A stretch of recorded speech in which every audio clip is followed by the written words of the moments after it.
નમસ્કાર, વાર્તા વાંચનાર ગુજરાતી જ્ઞાનમાં તમારું સ્વાગત છે। ચાલો એક નવી વાર્તાની શરૂઆત કરી જે સાંભળીને મજા આવી જશે। ગઈકાલે રાત્રે તારા પગ દુખેલા? મેં ફેસબુક મેસેન્જરમાં લખ્યું। ના, જરાય નહીં। કેમ અચાનક છે આવો સવાલ? એણે કહ્યું। ઓહ, મેં ઉદાસીવાળું ઇમોજી મોકલ્યું। પણ કેમ? એણે ફરી પૂછ્યું। ના, એમ તો કંઈ નહીં, પરંતુ ગઈકાલે તું આખી રાત મારા મનમાં દોડાદોડી કરતી હતી, એટલે મને થયું કે આજે કદાચ તારા પગ દુખતા હશે।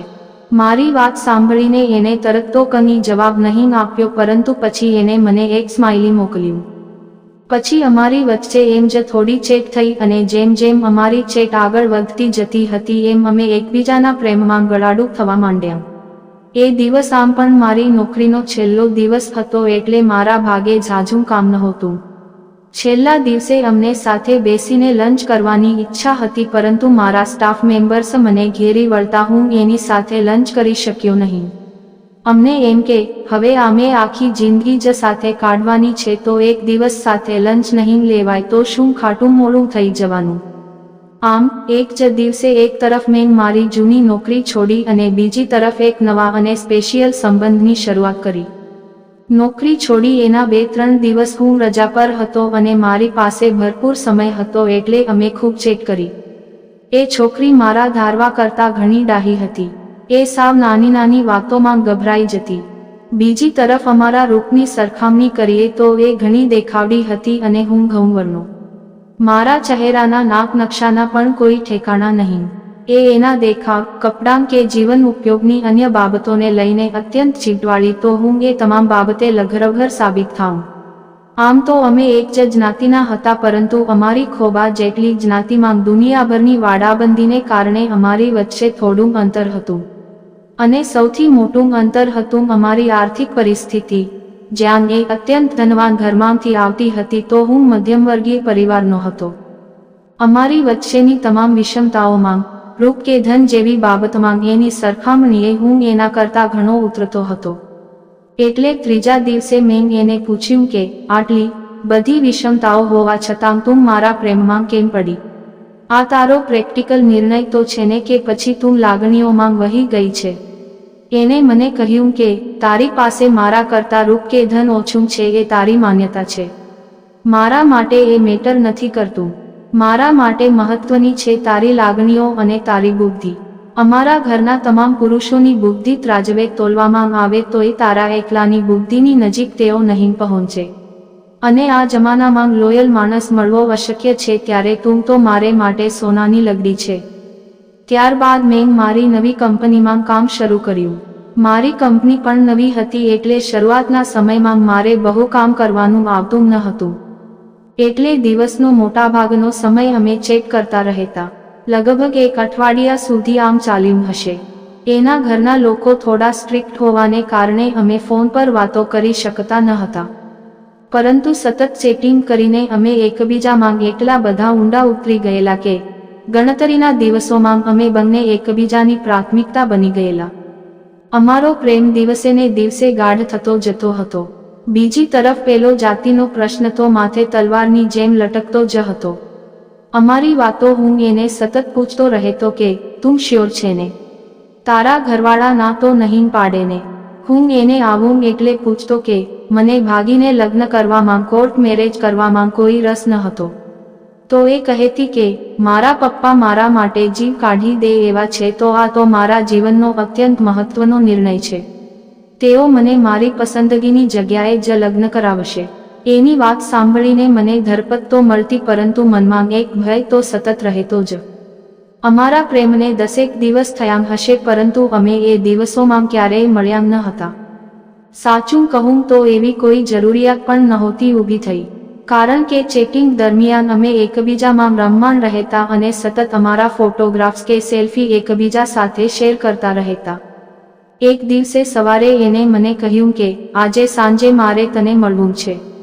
મને એવું લાગે છે કે તું હાઇટમાં પણ મારા કરતાં નાનો હોઈશ। મેં કહ્યું આપણે આજે સાંજે 100% મળીએ, પણ શું હું હાઇટમાં તારા કરતાં ટૂંકો હોઈશ તો તું મારી સાથે સંબંધ નહીં રાખે? એને કહ્યું ના, તો હું હવેથી હીલ્સ નહીં પહેરું। એની આવી જ બધી વાતો મને વધુ મુક્ત કરતી. એક માણસ બીજા માણસને આટલી હદ સુધી સ્વીકારી જ કઈ રીતે, એનું મને આશ્ચર્ય હતું. કદાચ એને જતો પ્રેમ કહેવાતો હશે. એ સાંજે અમે મળ્યા. હું એના માટે ઘણી બધી ચોકલેટ્સ લઈ ગયેલો. અમે થોડા સમય સુધી એક ગાર્ડનમાં ફર્યા અને અમારા પરિવારના લોકોની વાતો શેર કરી. મેં એને ધરપત આપી કે તું જે માહોલમાં રહેવા આવવાની એ માહોલ તારા ઘરના લોકોથી અત્યંત અલગ જ હશે, પરંતુ તું એક વાતની ધરપત રાખજે, અહીં તને એકલું જરાય નહીં લાગે અને મારા ઘરના લોકો મારા કરતાં તારી તરફદારી વધુ કરશે. પોતાની વહુને લઈને મારા મમ્મી પપ્પાએ કેવા કેવા સપના જોયા છે એ પણ મેં એને કહ્યું. મારી મમ્મી હંમેશા એક જ વાત કરતી કે હું અને મારી વહુ કારમાં કોઈ ડિપાર્ટમેન્ટલ સ્ટોરમાં ખરીદી કરવા જઈશું અને તમે બાપ દીકરા ભૂખથી કંટાળીને ફોન કરશો ત્યારે જ અમે ઘરે આવીશું. તો પપ્પા હંમેશા એમ કહેતા કે મારી વહુ આવશે પછી હું એની પાસે ફલાણી વાનગી બનાવડાવીશ અને એની સાથે અમે ફલાણી હોટેલમાં જમવા જઈશું. મારી આ બધી વાતો સાંભળીને એ અત્યંત રોમાંચિત થઈ ગયેલી. સામે એ પણ મને એના ઘરનો ચિતાર આપતી કે એના ઘરના લોકો અત્યંત ચીલાચાલુ જીવન જીવે છે, જેમના માટે પૈસા સિવાય બીજી કોઈ જ વાત મહત્વની નથી. એને અને મને પાણીપુરી બહુ ભાવતી એટલે એ દિવસે છૂટાં પડતી વખતે અમે પાણીપુરી ખાધી. ઘરે પહોંચીને એને મને થેન્ક યુ નો મેસેજ લખ્યો. સાથે એમ લખ્યું કે તારી પરીક્ષામાં તું પાસ થયો છે. મેં કહ્યું કઈ પરીક્ષા? તો એને મને માહિતી આપી કે અમારી એ દિવસની મુલાકાત દ્વારા તે એ જાણવા માંગતી હતી કે હું એને ખરેખર ચાહું છું કે માત્ર વાતો જ કરું છું. મેં એને પૂછ્યું કે તું એ કઈ રીતે નક્કી કરી શકી કે હું તને પ્રેમ કરું છું? તો એને કહ્યું કે આપની 2 કલાકની મુલાકાતમાં તું મને અડક્યો સુદ્ધાં નહીં. તે એ દર્શાવે છે કે તું મને માત્ર જ પ્રેમ કરે છે. તારી જગ્યાએ બીજો હોત તો મને એના બાપની માલિકીની સમજીને કોઈને કોઈ રીતે અડપલું કર્યું જ હોત. અમારી વચ્ચે વિશ્વાસનો અતૂટ સેતુ બંધાઈ ગયો હતો. એવામાં એક દિવસ એને શું ચાનક ચઢી કે એને એની કાકાની દીકરીને અમારા સંબંધ વિશેની વાતો કરી. વળી એ જ દિવસે એને એની મમ્મીને પણ ઇશારતમાં સમજાવી દીધું કે એ કોઈના પ્રેમમાં છે. એને જ્યારે એની મમ્મીને કહ્યું કે હું અમારી જ્ઞાતિના આ વાડાનો છું એટલે એની મમ્મીએ ધસીને ના પાડી દીધી. અને ઓછામાં પૂરું એની મમ્મીએ એના પપ્પાને પણ અમારી વાતની જાણ કરી દીધી. એના પપ્પાએ તરત જ ફેસબુક પર મારી તપાસ કરી અને એની સાથે પણ વાત કરી.